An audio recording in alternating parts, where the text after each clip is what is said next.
Welcome to NarrativeNook where enchanted stories come to life. If you enjoy our stories, please subscribe, like and share to support our channel. Enjoy listening. Darren asked with a twinkle in his eye, "Romeo, you a fan of the liquid courage? I've picked out a few light beers for ya."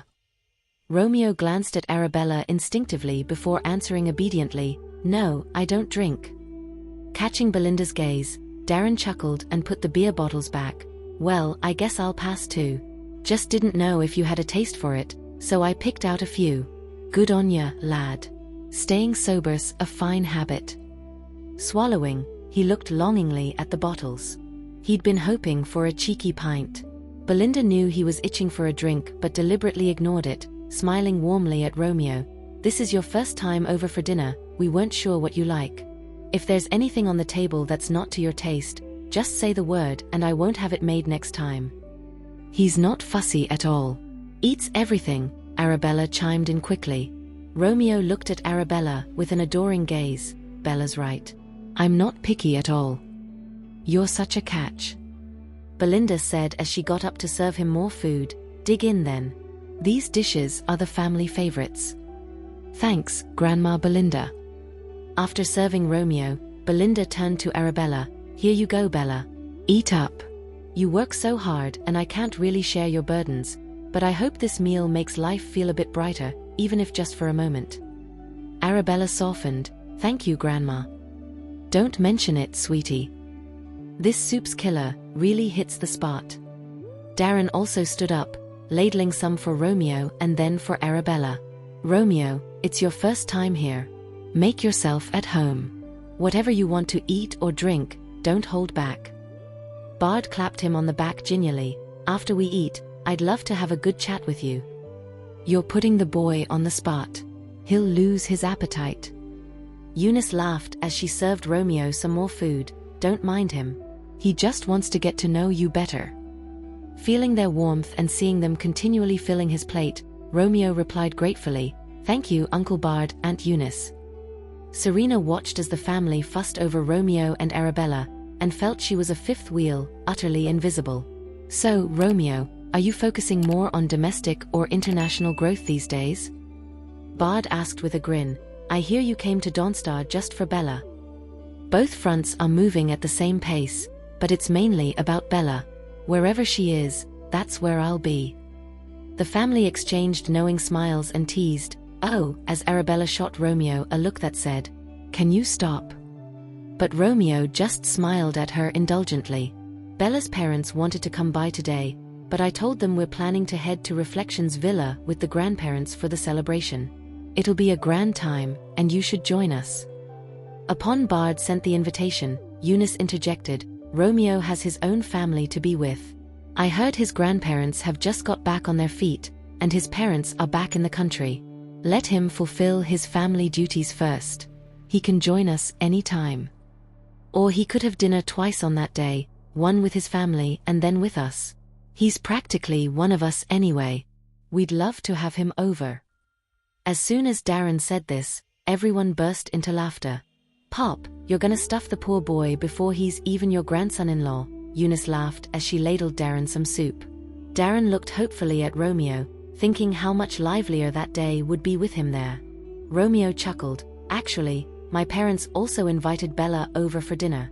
Haven't asked her yet, but if Bella's up for it, we can come here first, then head over there." No, we'll prioritize your side first, visit you guys, and then you're welcome to come over to ours," Belinda said, not minding the order of things. "I'm just thrilled that Bella is willing to come home with me. Of course, we'll do whatever Bella prefers. We'll have dinner at here first and then maybe grab a bite with my family." As Romeo spoke, he glanced at Arabella. "Is that okay?" Arabella wanted to object, thinking, "Have I even got a say in this anymore?" All eyes were eagerly fixed on Arabella, as if her nod was the only thing they were waiting for. "Sure." Hearing her agreement, everyone was elated, especially Darren. "I'll have Kenneth and Louisa nail down the menu right away, and not to forget the entertainment. It all needs to be planned in advance." Just imagining the lively bustle of the day made him brim with joy, his eyes twinkling with anticipation. Arabella was rather surprised. There was entertainment on the new year? Eunice, aware that this was Arabella's first New Year's at home, gently explained, every New Year's Eve, both families put together some entertainment to make the night more festive and heartwarming. It's even grander than Christmas, especially since it's your first year back. We might have a few surprises in store for you. If you spill the beans now, Bella won't be surprised when the time comes. Belinda chuckled. We'll have to keep our preparations under wraps. In the past, your parents would organize a family trip during the holidays. Sometimes, if your uncle was too busy or your grandparents had already visited the destination, they wouldn't join, but I wonder if they have any plans this year. As soon as Bard finished speaking, Eunice served him some food and added with a smile, I think we should suggest that this year you get your work done early so the whole family can take a trip together with Bella. It'd be great if Romeo could join too. It's Bella's first New Year's back, so it should be something special. Looking at Serena, she inquired, you wouldn't mind, would you? Of course not. Serena forced a smile, feigning understanding. I've had so many New Years with the family and all their love. It's only fair that my sister gets to experience it fully this time. Then we'll make it as spectacular as possible for our Bella, who we've finally gotten back. Can't let her feel slighted, Eunice said, offering more food to Arabella. Serena nearly choked on her irritation. As the meal concluded, Bard casually slung an arm around Romeo's shoulder, admiring the house while engaging in small talk. Darren and Belinda pulled Arabella aside for a private chat in the living room. Romeo seems like a solid guy. Darren mused, the way he looks at you is all adoration and indulgence. He must be quite smitten to have that kind of sparkle in his eyes. Darren always thought those love-struck gazes were almost too sweet. Romeo's affection for her was evident, unguarded and heartfelt. Belinda nodded in agreement. Did you notice? With every question we asked him, even something as simple as whether he drinks, he looks to you for your reaction. One glance from you, and he wouldn't dare take a sip. It's not about not daring to make his wife angry, it's genuinely caring about your feelings. He's not my husband yet, Arabella pointed out. It's just a matter of time. Belinda said, full of praise for Romeo, just look at him, young, successful, polite, and his every move reflects the upbringing of a well-to-do family. It's hard not to like him. You can find such a life partner, and I'm truly delighted for you. Yes, Romeo is quite the catch. Everything about him pleases me to no end. Darren couldn't hide his fondness for Romeo. Hidden in the shadows, Serena's face changed due to exasperation. After a while, Belinda glanced at the clock and said to Arabella, what's the deal with your uncle? Why's he hogging Romeo for such a long chat? It's already 9 o'clock. Bella, go find them, tell your uncle that Grandma needs him. Darren couldn't help but chime in with a complaint. Romeo's here for Bella, and after dinner, they ought to have a walk and talk together. Your uncle's monopolizing him. Don't scare the guy off on his first visit. Yeah, hurry up. You young people should be together. What's he doing hanging around so long for?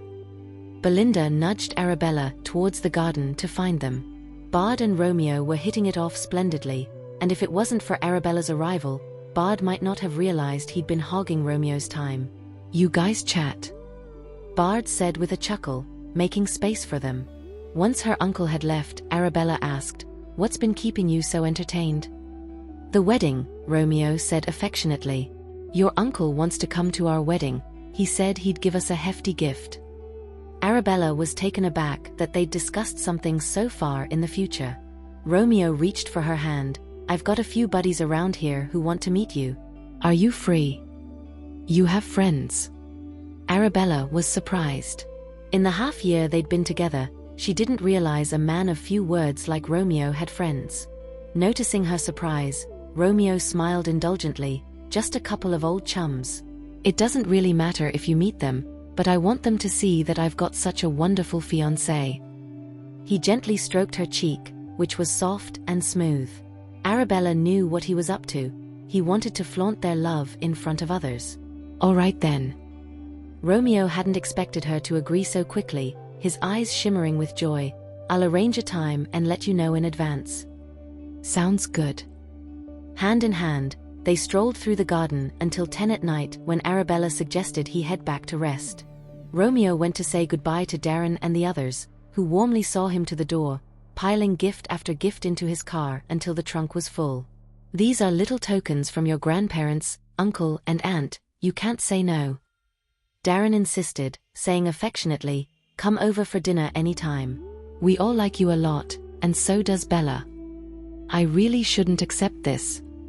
Romeo's protest was cut short as Darren and Bard escorted him to his car, with Belinda and Eunice on the side saying, "You gotta take it, and once you do, it means you're one of us. Drive safe, take it slow, and come over whenever you have time." Romeo felt their warmth and replied gently, "All right."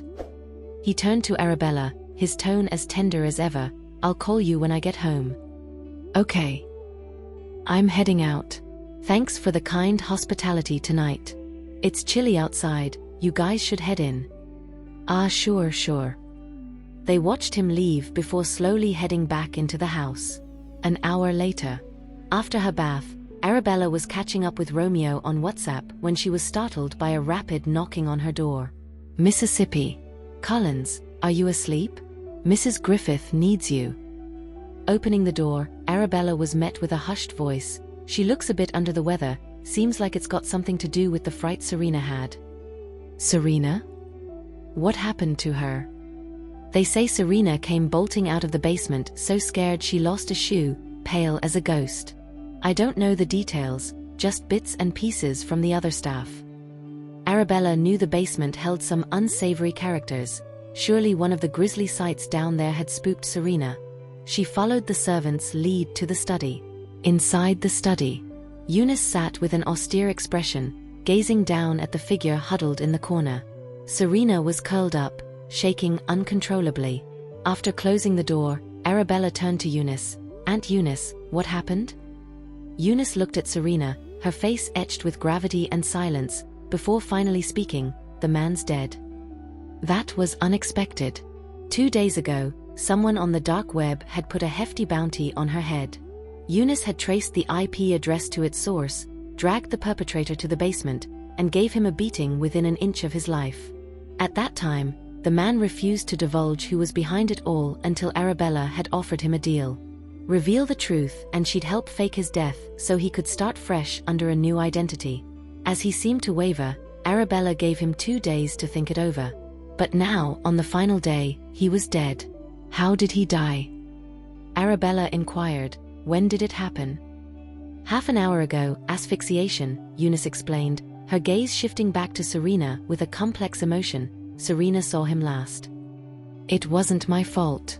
The staff told me he wanted to see me. When I got there, he said I wasn't the one he wanted to see. But he said he'd made up his mind, that he wouldn't spill the beans. Said it didn't matter who came, and that he'd rather end it himself than suffer at our hands.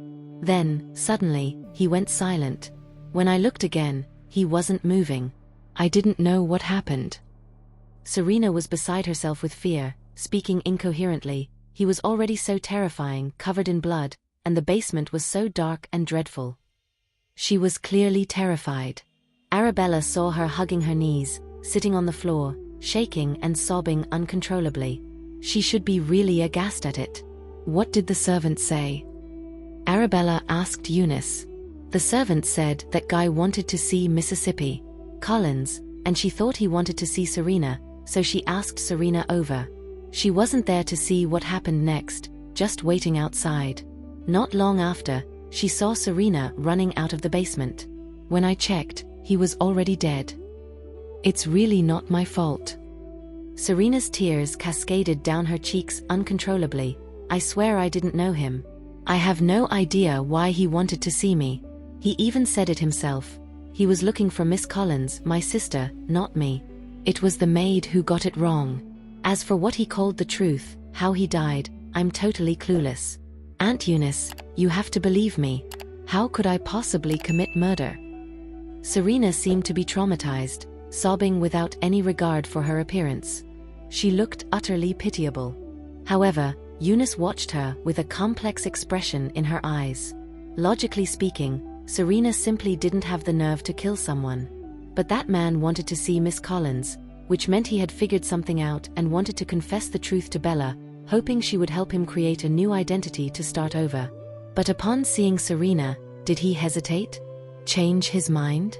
If it was a homicide, the most likely suspect was this weeping girl before her, wasn't it? I'm going down to the basement. Arabella left the study to inspect the man's body for wounds. Aside from the bruises from a beating a couple of days earlier, there were no new injuries. After a thorough examination, Arabella returned to the study. The study, lit with a warm glow at 1 a.m, seemed somewhat eerie against the pitch-black night outside and the occasional rattling of the windows in the wind. Did you find out anything? Eunice was the first to ask. There were no signs of a struggle or a fight, nor did he ingest any lethal poison. His hands and feet were bound just as they were before he died, but he definitely died of suffocation. At these words, Serena's tears flooded again. It really wasn't me. He said he wanted a quick end. Could he have not wanted to live anymore? Maybe held his breath until he suffocated himself.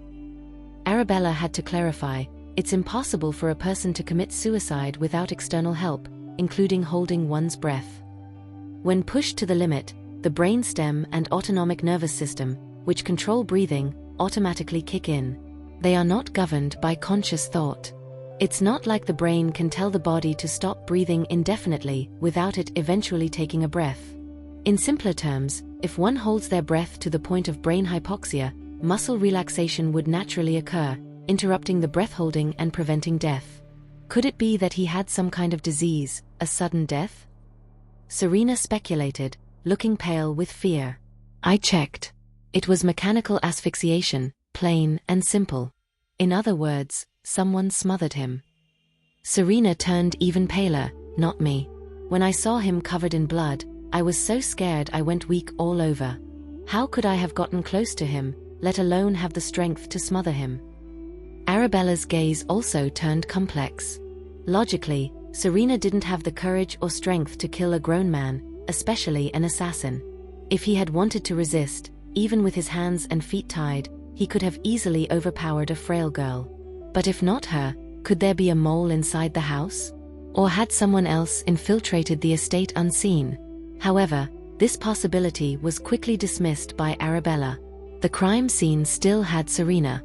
If someone had come in with the intent to kill the man and done so in front of Serena, she wouldn't have survived either, not to mention still being here to weep and wail. Moreover, if someone had wanted him dead, he would have fought back, yet there were no signs of a struggle. If he was intent on dying, why would he want to see Miss Collins? It seemed like he wanted to reveal the truth to her, not like someone desiring death. What on earth was going on? Arabella was deep in thought.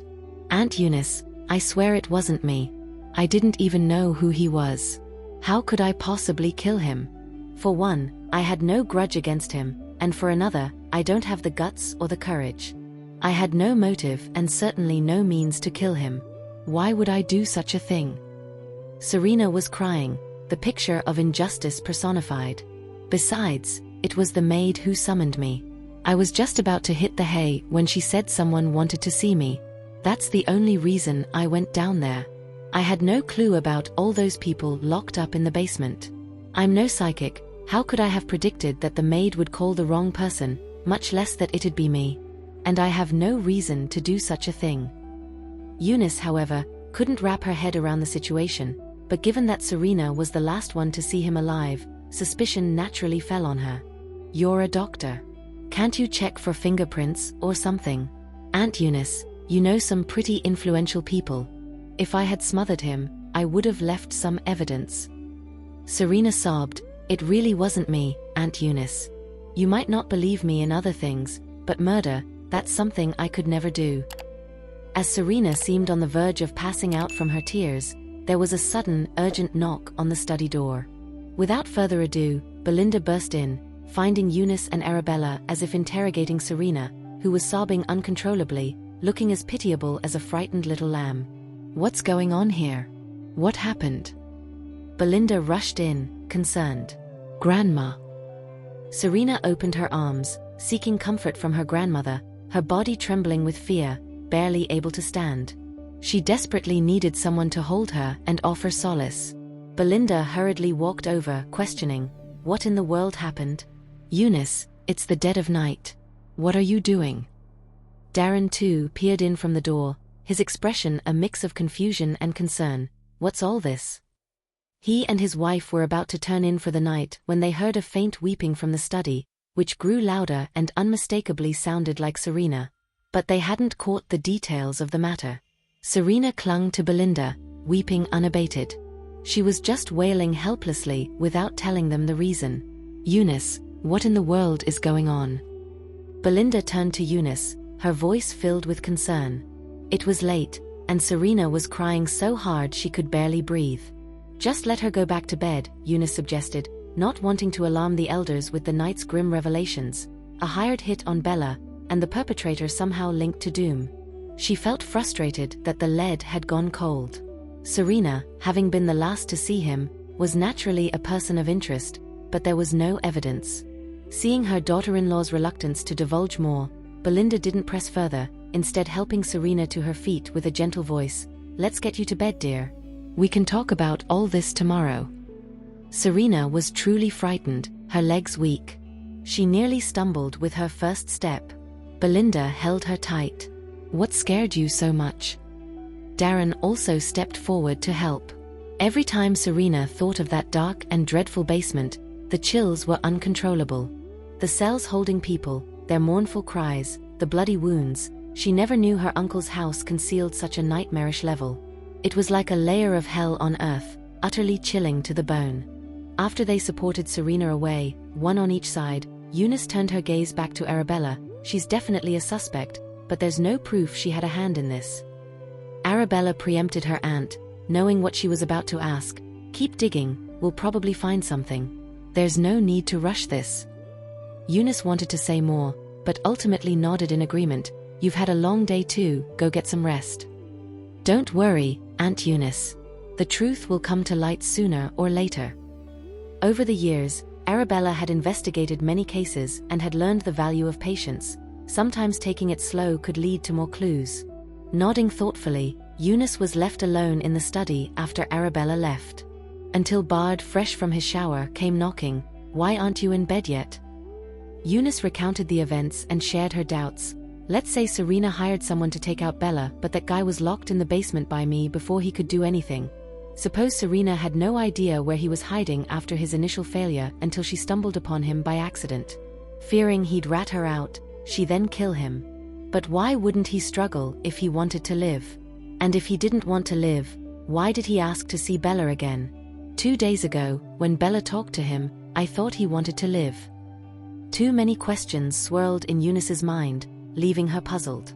Could it be that someone else killed him? Serena did say the man suddenly went silent. Maybe she thought he was dead and got scared off.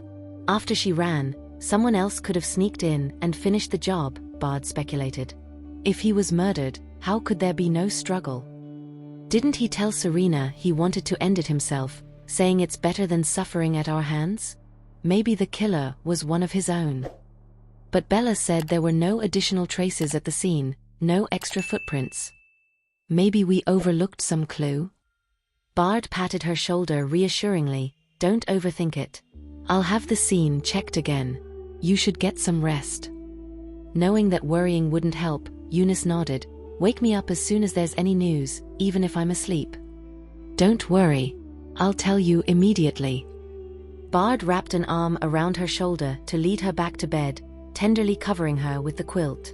He uttered, feeling disquieted, ever since you came back to this family, you've barely had a moment's peace. There's been too much for you to worry about. Just look at the time, and you're still not asleep. I just feel pity that the lead we finally had has hit a dead end.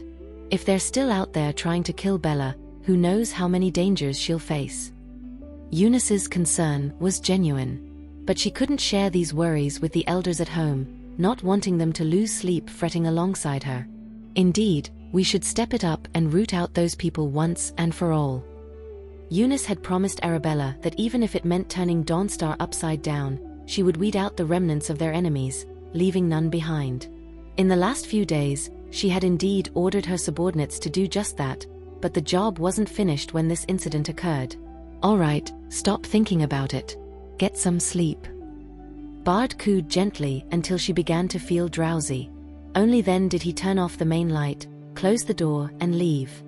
In the still of the night, Eunice's mind replayed the image of Serena, crying as if her heart would break, her face wet with tears.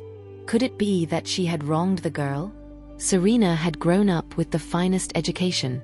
It seemed impossible that a girl raised with such values could commit murder. The remarks her husband had made lingered in her mind. It wasn't impossible. Perhaps the real killer was someone else. Maybe she had indeed wronged Serena. The next morning, Eunice awoke to find her husband had not yet come to bed. After freshening up, she discovered he had been up all night conducting his investigation. Sleep had not claimed him. In the garden, Bard was questioning every servant personally. Eunice descended the spiral staircase and approached him. "Why didn't you wake me?"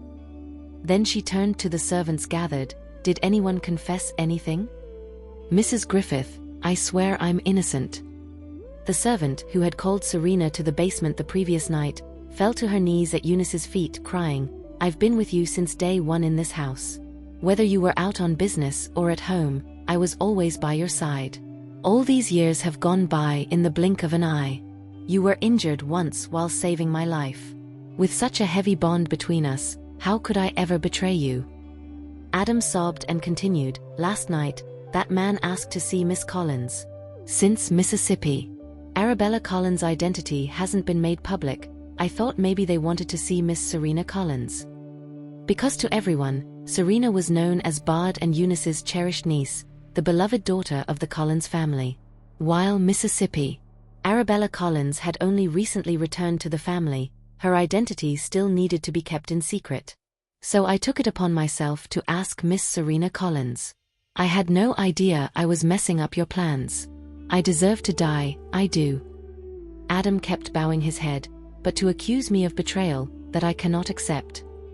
Eunice, looking at her tearful servant, bent down to help her to her feet, softly saying, "We've been through life and death together so many times. I trust you." The servant cried tears of joy, "Thank you for trusting me. Even in death, I could never betray you.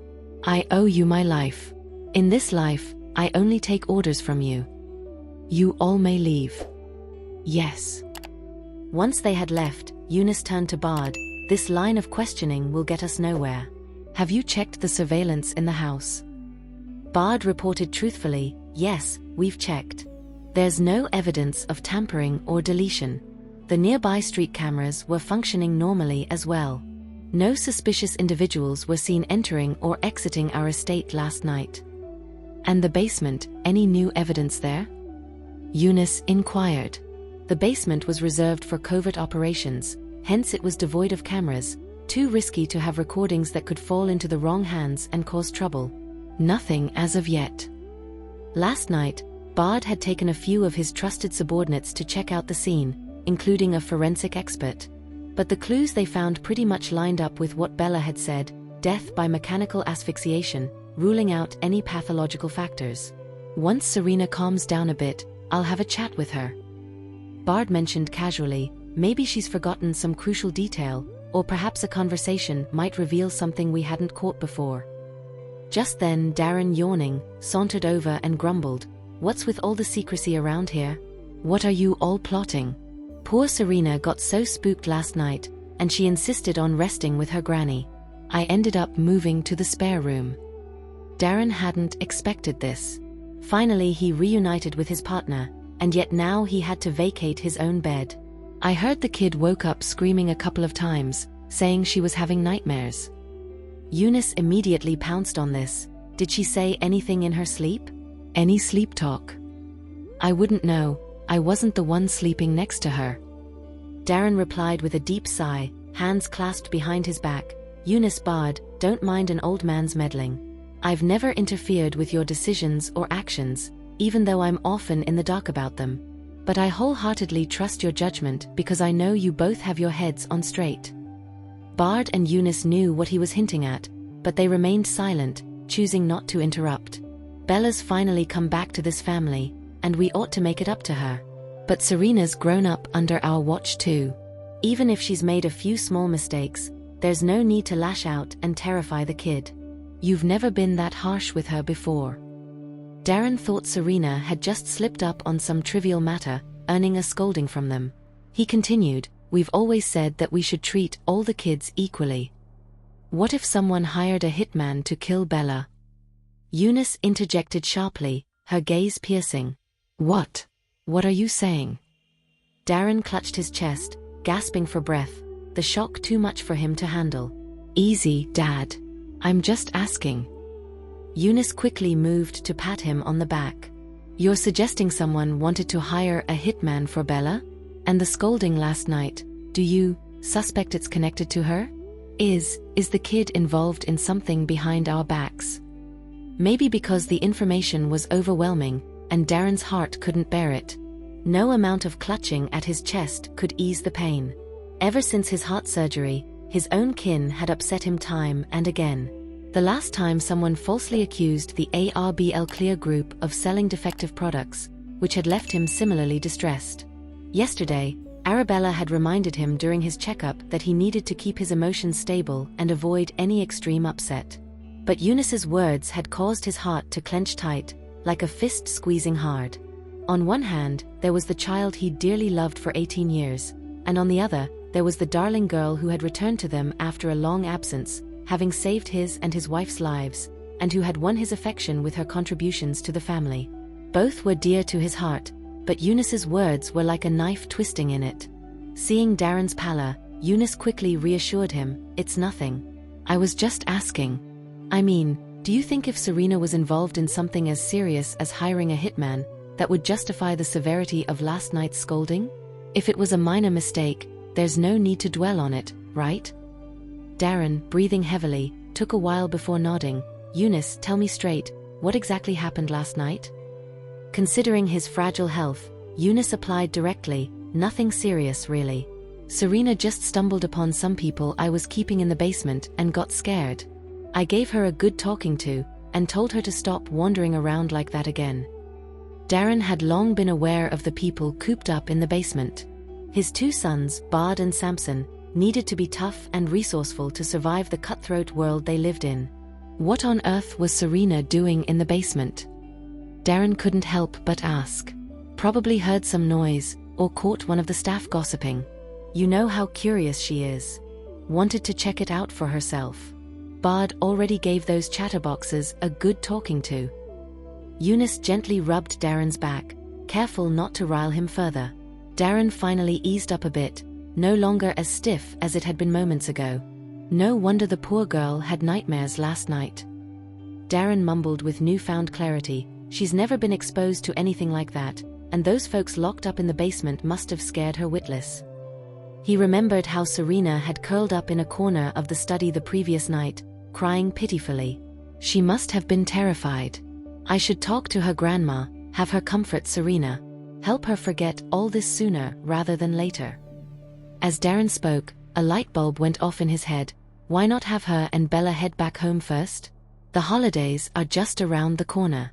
They can go ahead, and we'll join them at Reflections Villa for a reunion once your mom and I are back in fighting shape. Eunice looked at him, speechless. Was he sure he's all better now? Who was it that nearly had a heart attack just a while ago? You've got a whole mess of trouble locked up in that basement, just make sure Bella doesn't see. Darren expressed his concern. Even though Bella had already seen the extent of his siblings' cruelty in the hospital, the ruthless killing of so many people. But such bloody and brutal scenes were best avoided, especially for a teenager like Bella. If Darren knew that Bella was the leader and had seen such horrific scenes hundreds of times, he'd probably worry his heart out even more. Eunice had only learned of Bella's capabilities through stories Bard had told her. The way Bella had orchestrated things to expose Calvin and Arlen and others, it made her realize the girl was extraordinary. And when her husband revealed that Bella was Mr. Bryant, Eunice saw her in a whole new light. That settles it then. Let's have them go back to the States. This way, Romeo and Martin can get back to business there. They can get a head start on work and enjoy the holidays together without having to revolve around the girls, putting off their responsibilities. Darren thought it was an excellent plan and nodded in agreement, ready to discuss it with his better half. Eunice glanced at Bard, a tad worried. If Serena was involved in all this, sending her back would be like freeing the tiger back into the wild. Bard, sensing her thoughts, reassured her, right now, she's all tears and no talk. If it really is her, and she clams up, denying everything, we've got no evidence. We'd have to let her go either way, right? They couldn't very well lock up a girl they'd cherished for 18 years and subject her to a barrage of interrogations, could they? Besides, Serena's life had always been sheltered, untainted. Given her strength, courage, and connections, it seemed unlikely she'd be involved in any foul play. Just then, Bard's phone buzzed. After taking the call, he turned to Eunice and said, "Bella's startup, the ARBL Clear Group, has just topped the charts, surpassing all the major brands. Their skincare line is now ranked number 1. For listening. If you have enjoyed this story, please like and share so others can see it too. Also hit the subscription button and notification bell so you can be notified on our next release. Thank you for your support. God bless you.